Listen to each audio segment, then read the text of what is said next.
spending the last few days with my grandpa was just eye-opening for me. It was eye-opening for me because it put things into perspective and showed how truly discontent my heart really was. You had my 86-year-old grandpa on one side laying in a bed, and my 2-year-old son running around, and there I was right in the middle. 30-year-old, completely self-sufficient. I can do whatever I wanted to, go wherever I wanted to, eat whatever I wanted to. I could make my own decisions and just get things done for myself. I did not need anybody.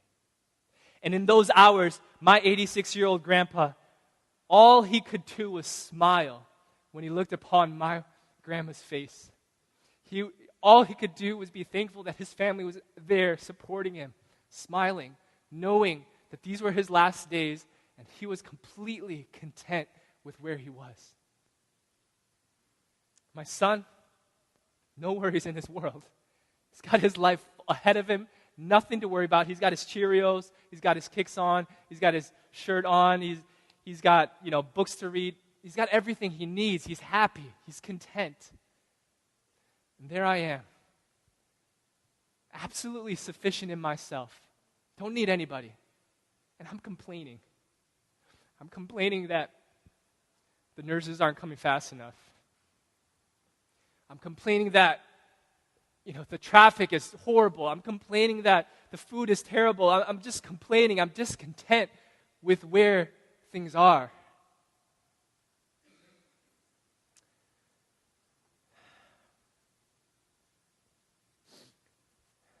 It was obvious where my heart's idols were.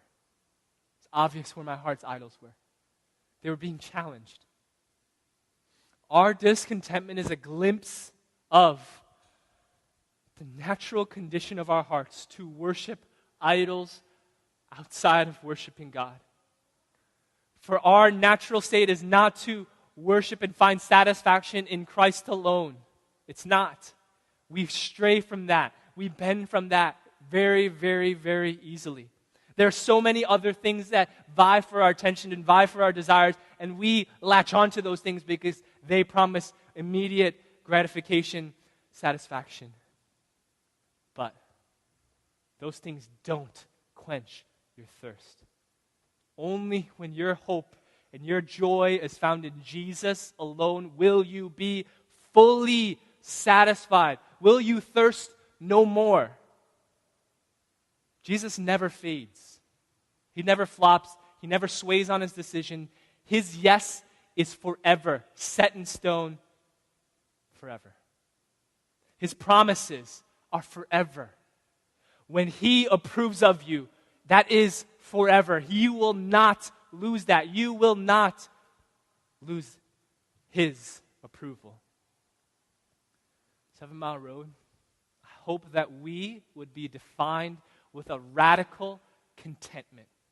That we as a people will be so wrapped up in what Jesus has done for us, that God would be at the center, that all other things would be pushed to the periphery, that God would be our central source of joy, that his will, his character would define how we act, how we live. That we would believe in the all-sufficient grace of God and be in that dependent position, receiving all that he has for us, knowing full well that he has us right where he needs us at this time.